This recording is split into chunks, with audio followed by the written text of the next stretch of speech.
បាទសួស្តីបងប្អូនទាំងអស់គ្នាថ្ងៃនេះមកជួបនឹងខ្ញុំបាទ admin បន្តទៀតហើយបងប្អូនថ្ងៃនេះ admin នឹងលើកយករឿងមួយមកចែកជូនបងប្អូនសម្រាប់បាទរឿងនេះរវាងសង្សារអតីតកាលអញ្ចឹងបងប្អូនពីមុនគាត់ជាធ្លាប់ជាសង្សារនឹងគ្នាអញ្ចឹងហើយក៏បានរួមរស់នៅជាមួយគ្នាជាបន្តអញ្ចឹងហើយដល់ពេលគាត់បែកគ្នាមករយៈទៅឥឡូវចៃដន្យអីក៏បានមកជួបគ្នាវិញហើយចង់ដឹងថាសាច់រឿងហ្នឹងវាទៅជាយ៉ាងណានោះសូមបងប្អូនរងចាំស្ដាប់ទាំងអស់គ្នាបាទតែមុន admin សម្រាប់ជូនបងប្អូនស្ដាប់សូមបងប្អូនជួយគាំទ្រនិងជួយចុច subscribe ឲ្យ admin ម្នាក់មួយផងតោះឥឡូវចូលមកដល់សាច់រឿងរបស់យើងតែម្ដងទៅពន្លឺភ្លើងហ្វាពណ៌សភ្លឺចែងចាំងពេញស្ទូឌីយោថតសម្ដែងដ៏ទំនើបមួយនៅកណ្ដាលទីក្រុងភ្នំពេញនារីអង្គុយនៅមុខកញ្ចក់តុបតែងខ្លួនសម្លឹងមើលទម្រង់មុខដ៏ស្រស់ស្អាតរបស់នាងយ៉ាងសម្រិតសម្រាំងទោះបីជានាងជាតារាល្បីដែលមានបទពិសោធន៍ជាច្រើនឆ្នាំប៉ុន្តែថ្ងៃនេះបេះដូងរបស់នាងហាក់ដូចជាលោតខុសចង្វាក់បន្តិចនារីរួចរាល់ឬនៅទូឯកប្រោសមកដល់ហើយចាប់ផ្ដើមហាត់សមឈុតទី1សំឡេងអ្នកដឹកនាំរឿងស្រែកហៅពីខាងក្រៅនារីដកដង្ហើមធំរួចងើបឈរដើរចេញទៅកាន់ឆាកកណ្ដាលប៉ុន្តែពេលដែលនាងបានឃើញបុរសម្នាក់ដែលកំពុងឈររង់ចាំនៅទីនោះជើងរបស់នាងហាក់ដូចជាទន់ញ័រភ្លាម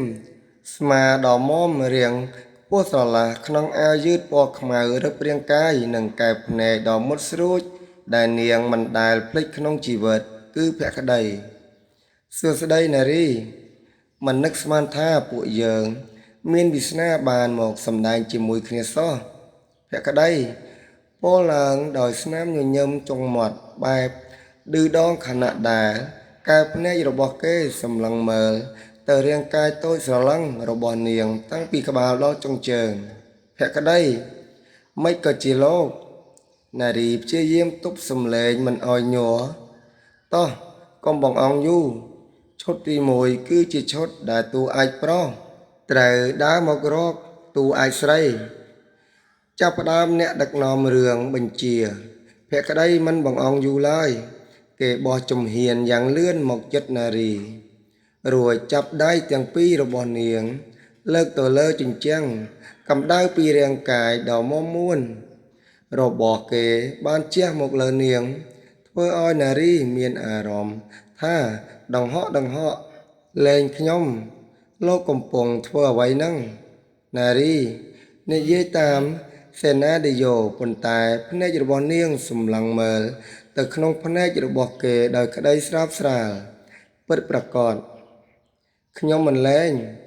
បើបងមិនបានអ្វីដែលបងចង់បានពីអូនទេកុំសង្ឃឹមថាបានចេញពីទីនេះ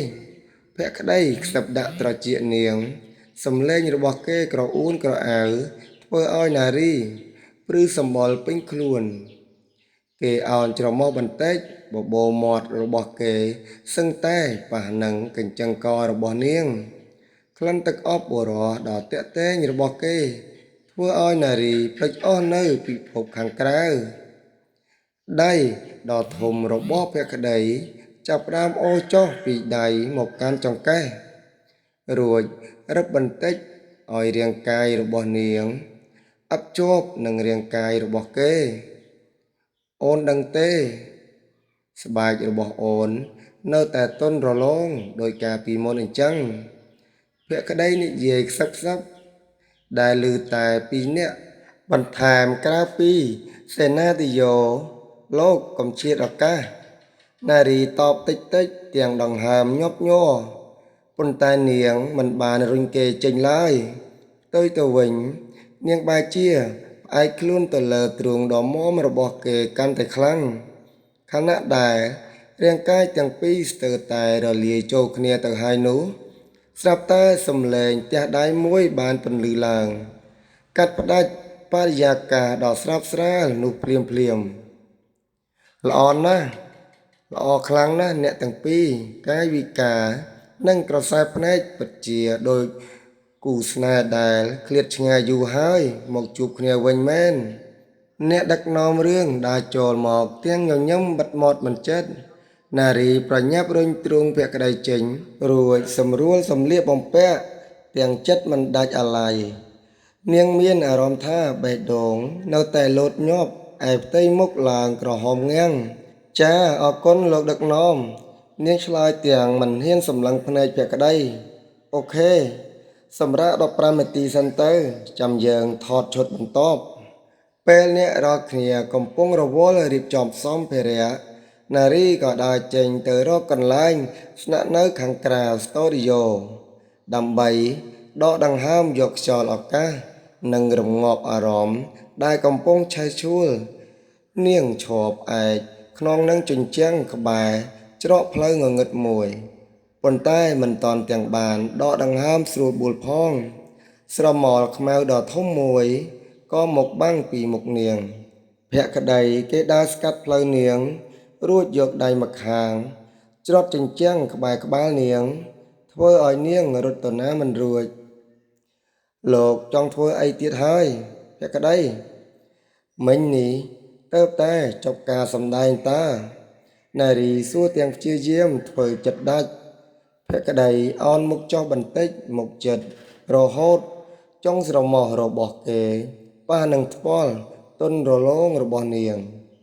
គេខ្សឹបដាក់ត្រចៀកនាងដោយសំឡេងស្អកស្អកយ៉ាងក្រលួចសម្ដែងអីទៅនារីអូនដឹងច្បាស់ទេតា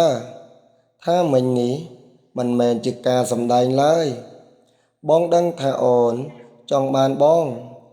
ចង់ឲ្យបងនៅចិត្តអូនចង់បានបងចង់ឲ្យបងបញ្ចុះកម្ដៅក្នុងខ្លួនឲ្យអូនដោយកាលពីមុនមែនទេ